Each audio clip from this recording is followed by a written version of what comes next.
আচ্ছা, আপনি তো বিড়ি টানাও শিখেছিলেন গোলাপি হবার জন্য, তাই না? বিড়ি এরম করে করে টানতে হবে, তারপরে ওই সব ডায়লগ ঠাইলগ। তো গোলাপি এখন ট্রেনে চলচ্চিত্রটি আমাদের এত এত প্রিয় যে হায় রে কপাল মন্দ, একটু মাইলস্টোন। একদম।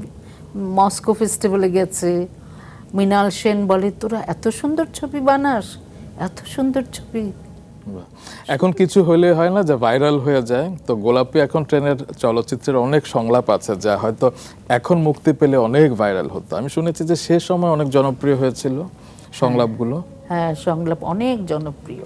ওই যে ফারুক সাহেব বলছে যখন বিয়েটা ভেঙে গেল, তো গোলাপি তো কোনো কথা বলছে না, তখন ফারুক সাহেব বলছে একটা কিছু ক গোলাপি, একটা কিছু ক। এই যে এই কথাটা।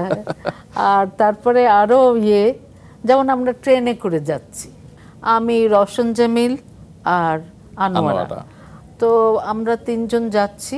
তো আমরা ফার্স্ট ক্লাসের মেজোতে মালপত্র নিয়ে টিয়ে সব বসে আছি। তখন টিকিট কালেক্ট করতে আসছি, টিকিট এই ওই সেই। তো বলছে এই তোমরা এখানে বসছো কেন, এটা তো ফার্স্ট ক্লাস, এখানে বসছো কেন? তখন আমি বলছি বাংলাদেশে কোনো ক্লাস নাইকা, আমরা হক করলেই এক ক্লাসের মানুষ। এই যে ডায়লগটা, এটা খুব তখন খুব হয়েছিল।